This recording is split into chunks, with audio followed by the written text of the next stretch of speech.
அனைவருக்கும் காலை வணக்கம். தினம் ஒரு நிகழ்ச்சியில் இன்று நம்ம பார்க்கக்கூடிய நட்சத்திரம் மகம் நட்சத்திரத்தை பற்றி பார்க்க போகிறோம். சரி, மகம் நட்சத்திரத்தை பற்றி பார்த்திங்கன்னா, அப்பா அம்மாவோட பாசத்தோடு இருக்கக்கூடிய நட்சத்திரக்காரர்கள் யாருன்னு பார்த்திங்கன்னா இந்த மகம் நட்சத்திரக்காரங்க தான். இந்த மகம் நட்சத்திரக்காரங்க சின்ன வயசுலேயே வந்து பார்த்திங்கன்னா நிறைய படிப்பாக இருக்கட்டும், இல்லை ஒரு வீடு கட்டுறது, ஒரு மனை வாங்குறது, இது மாதிரி யோகம் கொடுக்கக்கூடிய நட்சத்திரக்காரங்க யாருன்னு பார்த்திங்கன்னா இந்த மகம் நட்சத்திரக்காரங்க.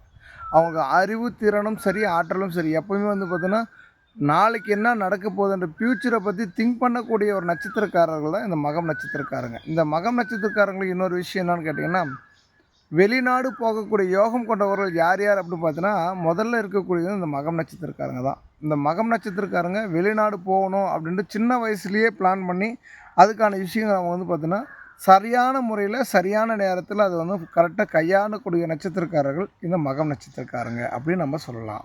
சரி, இந்த மக நட்சத்திரத்தில் பெரியோர்களிடம் பெற்றோர்களிடமும் நம்மளுக்கு வயதுக்கு மூத்தோரிடம் மரியாதையாக நடந்தக்கூடிய நட்சத்திரம் யாருன்னு பார்த்தீங்கன்னா இந்த மகம் நட்சத்திரக்காரங்க தான். அடுத்தவங்களுக்கு மரியாதை கொடுக்கறதுக்கு ஒரு முன்னுதாரணமாக அப்படி இருக்கிறாங்க அப்படின்னு சொன்னால் இந்த மகம் நட்சத்திரக்காரன் நம்ம வந்து பார்த்தோன்னா ஒரு உதாரணமாக நாம் எடுத்துக்கலாம்.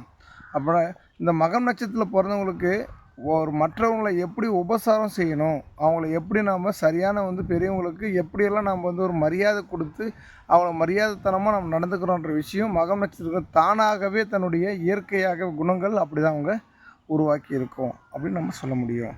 சரி, மகம் நட்சத்திரக்காரங்களுக்கு பார்த்திங்கன்னா தன் எந்த பெண்ணை விரும்புகிறானோ அந்த பெண்ணையே அவன் கடைசி வரைக்கும் பார்த்தீங்கன்னா திருமணம் செஞ்சு கடைசி வரைக்கும் வாழ்க்கை கொடுக்கக்கூடிய ஒரு நட்சத்திரக்காரர்கள் யாருன்னு பார்த்தீங்கன்னா மகம் நட்சத்திரக்காரன் தான்.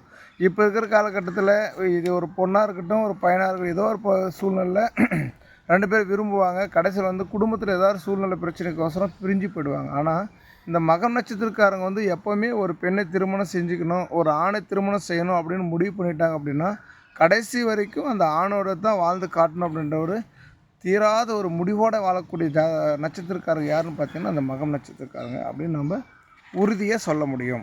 சரி, இந்த மக நட்சத்திரக்காரங்களுக்கு என்ன மாதிரியான பிரச்சனைகள்லாம் வரும், என்ன மாதிரி தொந்தரவுகள்லாம் உடல் ரீதியாகவே ஏற்படுத்தி கொடுக்குன்னு பார்த்தீங்கன்னா, சிறுநீரக கோளாறு அப்படின்றது அவங்களுக்கு கண்டிப்பாக வாழ்க்கையில் ஒரு முறையாவது வரும். அதில் நிறைய அவதிப்பட வேண்டிய சூழ்நிலைகளும் ஏற்படுத்தி கொடுக்கும். இந்த சிறுநீரக பிரச்சனை வர்றது, ரெண்டாவது வந்து பார்த்திங்க அப்படின்னா இந்த தலைவலி அடிக்கடி திரும்ப திரும்ப சொல்லுவாங்க, தலைவலி அப்படின்ற ஒரு சூழ்நிலை சொல்லிகிட்டே இருப்பாங்க. அந்த தலைவலிகள் இந்த சிறுநீரக பிரச்சனை வராமல் இருக்கிறது உடல் ஆரோக்கியத்தை பார்த்துக்க வேண்டியது முக்கியம், மிக மிக மிக முக்கியம். அப்போது சிம்ம ராசிக்காரங்க வீட்டில் எப்போ பார்த்தீங்கன்னா ஏன்னா சிம்ம ராசிக்காரனாவே எல்லாத்தையுமே அடக்கி ஆளக்கூடிய திறமை கொண்டவங்க அப்படின்னு நம்ம சொல்கிறோங்க. அப்போது சிம்ம ராசிக்கார வீட்டு பக்கத்தில் யாராச்சும் தேவையில்லாத தொந்தரவுகள் தேவையில்லாத வாக்குவாதங்கள் கொடுக்குறாங்க அப்படின்னா அவங்களோட இவங்களுக்கு தேவையில்லாமல் சண்டை சச்சரவுகள் ஏற்படுத்தி கொடுக்கும். அப்போ அந்த சண்டை வந்து பார்த்திங்கன்னா ஒரு பக்கத்து வீட்டுக்காரன் காலையில் எழுந்திரிச்சு அவனை நாம் பார்க்குறதா இருக்கும், நம்மளை அவர் பார்க்குறதா இருக்கும். அப்படி இருக்கிற காலகட்டத்தில் அந்த சண்டை அப்படின்ற ஒரு விஷயம் வந்துருச்சு அப்படின்னா அது உடனடியாக நிவர்த்தி ஆகவே ஆகாது. குறைஞ்சபட்சனா கூட அவங்களுக்கும் ஒரு வருஷ காலம்னா கூட அந்த வாக்குவாதம் போய்கிட்டே இருக்கும். அப்போது மகம் நட்சத்திரத்தில் பிறந்தவங்க பக்கத்து வீட்டுக்காரோட அன்போட பாசத்தோடு இருந்தாங்க அப்படின்னா இது மாதிரியான விஷயங்களை நம்ம தவிர்க்க முடியும் அப்படின்னு சொல்லலாம்.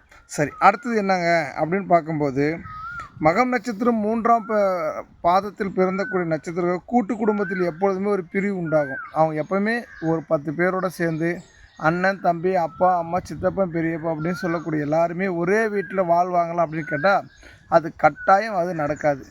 ஏதோ ஒரு சூழ்நிலைக்கு திருமணத்துக்கு முன்னாடியோ இல்லை திருமணம் நடந்த பிறகு கூட அவங்க தனி குடித்தனம் போனாங்க அப்படின்னா தான் அவங்களால ஜெயிக்க முடியும். கூட்டு குடும்பத்தில் இருந்தாங்கன்னா ஏதாச்சும் ஒரு வாக்குவாதம் ஏதாச்சும் ஒரு பிரிவுகள் வந்து தீர்மான்ற சூழ்நிலை அவங்களுக்கு ஏற்படுத்தி கொடுக்கும். சரி, மகம் நட்சத்திரக்காரர் வேறு என்னென்னலாம் வந்து சிறப்புகள் இருக்குது இது வரைக்கும் எதோ பார்த்தோம்.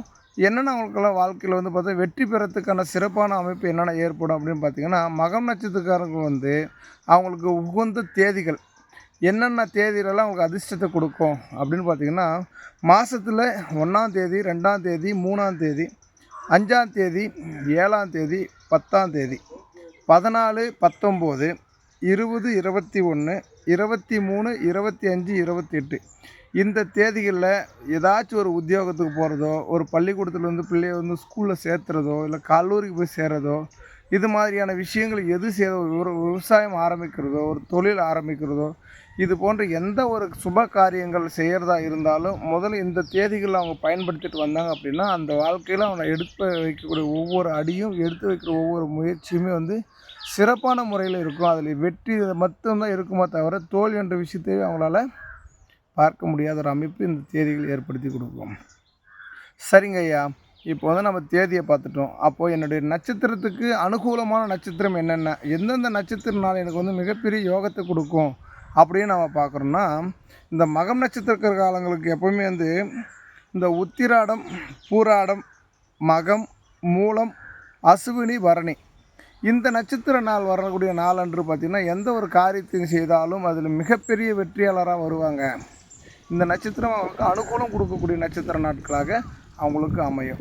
சரிங்க ஐயா, நான் வந்து நட்சத்திர நாளையும் பார்த்துட்டேன், தேதியும் பார்த்துட்டேன். அடுத்தது வந்து பார்த்தா ஏதாச்சும் ஒரு தெய்வத்தை நான் எப்படி முறையாக பயன்படுத்தணும், தெய்வத்துக்கிட்ட நான் எப்படி வந்து பிரார்த்தனை பண்ணணும், என்ன தெய்வத்தை நான் வணங்கினா என் வாழ்க்கையில் மிகப்பெரிய ஒரு வெற்றி அடைய முடியும் அப்படின்னு பார்த்தீங்கன்னா, சிவனோட இருக்கக்கூடிய விநாயக பெருமான், சிவபெருமானோடு இருக்கக்கூடிய விநாயகர் பெருமான் ஃபோட்டோவை வச்சு நீங்கள் வீட்டில் வச்சு வழிபாடு செஞ்சுட்டு வந்தீங்க அப்படின்னா அந்த வழிபாடு உங்களுக்கு மிகப்பெரிய யோகத்தையும் வெற்றியையும் கொடுக்கும் அப்படின்னு நம்ம சொல்கிறோம். அப்புறமா சரி, மலரில் என்ன பூ வச்சு நான் சாமி கும்பிடணும் அப்படின்னு பார்த்தீங்கன்னா, மல்லிகைப்பூ கொண்டு போயிட்டு நீங்கள் உங்களுக்கு பிடிச்ச இஷ்ட தெய்வத்தை கொடுத்தீங்க, அந்த இஷ்ட தெய்வத்துக்கு மேலே போட்டு நீங்கள் பிரார்த்தனை செஞ்சுட்டு வந்தீங்க அப்படின்னாலும் உங்கள் வாழ்க்கையில் மிகப்பெரிய ஒரு வெற்றி அடைய முடியும். அப்போது நம்ம வீட்டு அருகாமையில் இருக்கக்கூடிய தெய்வங்களுக்கு ஒரு கோயில் இருக்குது, நான் ஏதாச்சும் ஒரு கோயிலுக்கு ஒரு உபயம் கொடுக்கணும் அப்படின்னா என்ன பொருளை கொடுத்தா உங்களுக்கு யோகமாக இருக்கும் அப்படின்னு பார்த்தீங்கன்னா, பல்லக்குன்னு சொல்லக்கூடிய ஒரு விஷயந்தான்.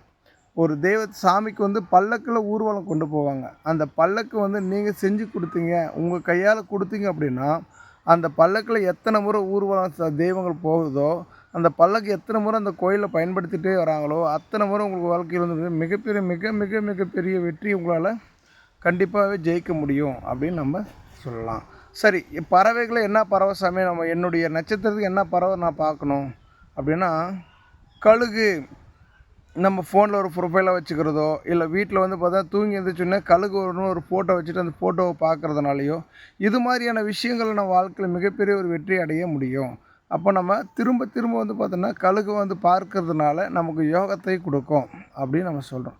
சரிங்க, இப்போ பழம் இருக்குது, அந்த பழத்தில் என்ன பழம் நாங்கள் பயன்படுத்துகிறோம்னா வெள்ளை தர்பூசணி. அந்த வெள்ளை தர்பூசணி வந்து வாரத்தில் ஒரு நாளோ மாதத்தில் ஒரு நாள் நம்ம குழம்பா பயன்படுத்தலாம், இல்லை வந்து பார்த்தோன்னா ஜூஸாக போட்டு குடிக்கலாம். அப்படி பண்ணுறதுனால நம்ம எடுத்து வைக்கிற காரியங்கள் எல்லாமே நமக்கு ஜெயிக்க முடியும் அப்படின்னு சொல்லி தினம் ஒரு தகவல் நிகழ்ச்சியை இதுடன் நிவர்த்தி செய்து கொள்கிறேன். நன்றி, வணக்கம்.